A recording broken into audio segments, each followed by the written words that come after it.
Hello friends, welcome to Amit Sharma academy.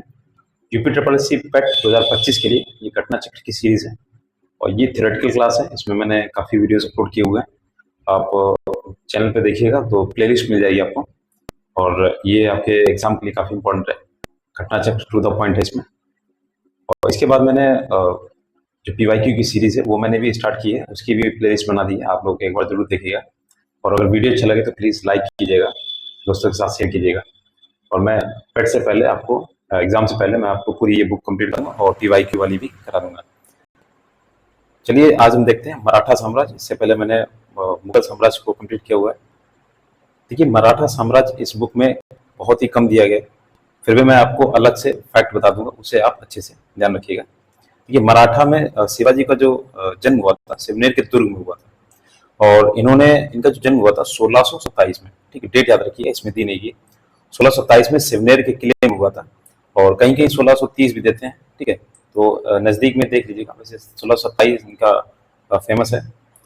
और इनके जो पिताजी थे उनका नाम था शाहजी भोसले। ठीक है, शाहजी भोसले इनके पिता का नाम था और माता का नाम था जीजाबाई। ठीक है, जीजाबाई नाम था इनकी माता का नाम, तो आप याद रखिएगा, शाहजी भोसले इनके पिता का नाम, माता का नाम जीजाबाई।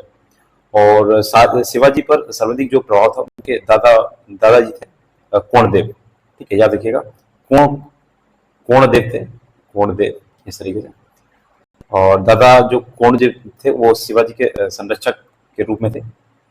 शिवाजी के जो आध्यात्मिक गुरु थे वही मैं आपको बता दूं, जो उनके गुरु थे वो रामदास थे। ठीक है, याद रखिएगा, आध्यात्मिक गुरु शिवाजी के थे रामदास। रामदास ने दासबोध तथा आनंद भवन नामक दो पुस्तकें लिखी थी, दासबोध और एक लिखी थी आनंद आनंद भवन। ठीक है, आनंद भवन, ये याद रखिएगा दोनों चीजें। बाकी इनकी किताबें याद होना हो, लेकिन आपको ये याद रखना है शिवाजी के जो आध्यात्मिक गुरु थे रामदास थे। ठीक है, और इनके जो जिनका प्रभाव ज्यादा रहा वो दादा कोणदेव जी का ज्यादा प्रभाव रहा इनके ऊपर। शिवाजी ने सबसे पहले जो 1600, देखिए यहाँ पे 1674 दिया गया, इससे पहले 1646 में तोरण का किला था, तोरण का जो किला था उस पर अधिकार कर लिया था। मतलब अभिषेक होने से पहले, राज्याभिषेक होने से पहले 1646 ईस्वी में इन्होंने तोरण के किले पर अधिकार कर लिया था। और शिवाजी ने पहली बार जब मुगलों के साथ जब युद्ध किया था तो 1657 में किया था इन्होंने युद्ध। शिवाजी ने जो पहली बार मुगलों के संपर्क में आए थे तो 1657 में आए थे। ये पूछा गया था, एसएससी में पूछा गया था। ठीक है, अपडेट याद रखिए, 1657 में पहली बार मुगलों के संपर्क में आए थे या युद्ध किया था उन्होंने। अब देखिए 1659 में सलार के युद्ध में मुगलों को पराजित किया था शिवाजी ने 1659 में। पहले 1657 में ये संपर्क में आए थे, इन्होंने युद्ध लड़ा था। उसके बाद 1659 में उन्होंने सलहार में एक युद्ध हुआ था, वहां पे मुगलों को पराजित किया था। अब शिवाजी के मंत्रिमंडल में अष्टप्रधान कहा जाता है इनको, जैसे नवरत्न थे क्या नाम आपके अकबर के काल में। ठीक है, उसी तरीके से शिवाजी के जो शासन में अष्टप्रधान कहा जाता था। और अष्टदिग्गज में कृष्णदेव राय के दरबार में भी रहते थे। अपने जो पहले गुप्त वंश का आपने सुना होगा, तो उसमें कृष्णदेव राय थे, उनके में भी आप अष्टदिग्गज देखे होंगे, 8 उनके दरबार को सुशोभित करते थे। इसी तरीके से अकबर के दरबार में 9 रत्न थे, याद रखिएगा। जो अष्टप्रधान होते हैं उनके अंतर्गत देखिए पेशवा होता है। ठीक है, और पेशवा को प्रधानमंत्री कहा जाता है। अमात्य वित्त मंत्री, अमात्य को क्या बोलते हैं, वित्त मंत्री कहा जाता है। तो ये बहुत पूछा जाता है, जो पेशवा होता है, पेशवा का पद जो होता है किससे सुशोभित किया जाता है। पेशवा जो होता है वो आपका जो प्रधानमंत्री यानी प्राइम मिनिस्टर कहा जाता था। अमात्य जो होता था वित्त मंत्री, जो आपके वित्त का जो भी लेखा जोखा रखते थे वो सब।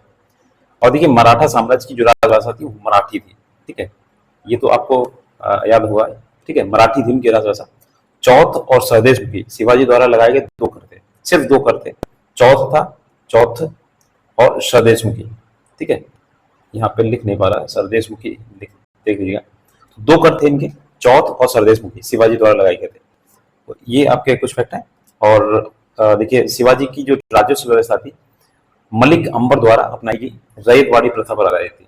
जो मलिक अंबर था उसके द्वारा अपनाई गई जो रैयतवाड़ी व्यवस्था पर आधारित थी इनकी राजस्व व्यवस्था। शिवाजी का जो राज्याभिषेक था वो देखिए मैं यहाँ पे लिखा हुआ है। शिवाजी का जो राज्याभिषेक था 1674 में हुआ था और इन्हें छत्रपति की उपाधि धारण की थी। ठीक है, 1674 में इन्होंने काशी के प्रसिद्ध विद्वान गंगा भट्ट ने जो रायगढ़ में किया था और शिवाजी को छत्रपति की उपाधि दी थी। तो याद रखिएगा 1674 में एक विद्वान थे गंगा भट्ट, उन्होंने रायगढ़ में किया था। ठीक है, रायगढ़ इन्होंने राजधानी बनाई थी, रायगढ़ में किया था, तो इन्हें छत्रपति की उपाधि दी थी। अगला देखते हैं। और देखिए इसमें पेशवा का जो पद था बालाजी विश्वनाथ के बाद वंशानुगत हो गया था। इसमें आपको दिखेगा नीचे जो पेशवा का पद था, तो बालाजी के बाद क्या होता, वंशानुगत हो गया था। यानी पेशवा जो था बालाजी के बाद वो क्रम से आने लगा था। पेशवा जो थे, शिवाजी ने भूमि मापने के लिए एक काठी नामक मापक यंत्र का यूज किया था। जैसे हम लोग क्या करते हैं, सेंटीमीटर और ये इंचेस में नापते हैं। ठीक है, तो इसी तरीके उन्होंने काठी नामक एक मापक यंत्र का यूज किया था। और यहाँ पे देखिए शिवाजी की जो मृत्यु हुई थी 1680 में शिवाजी की मृत्यु हुई थी।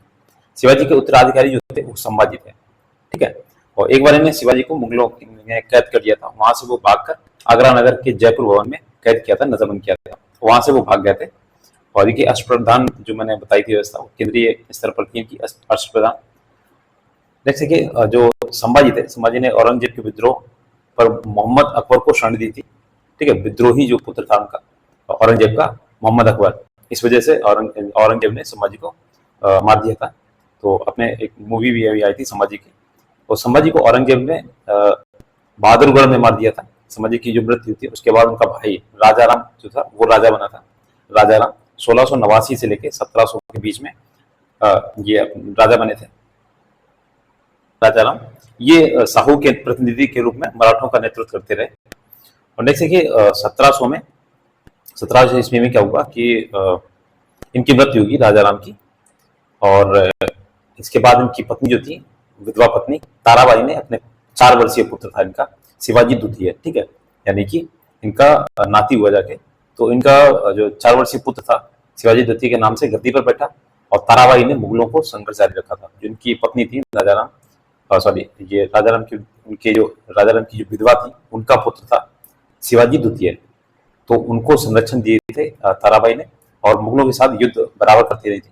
अब 1713 में क्या हुआ कि बालाजी विश्वनाथ प्रधानमंत्री बना। बालाजी प्रथम जो थे शिवाजी के बाद गुरिल्ला युद्ध, इन्होंने तकनीक एक प्रतिपादन किया था। गुरिल्ला युद्ध का सबसे बड़ा प्रतिपादक था बालाजी प्रथम। बालाजी प्रथम जो शिवाजी के बाद, पहले शिवाजी ने ये गुरिल्ला पद्धति अपनाई थी।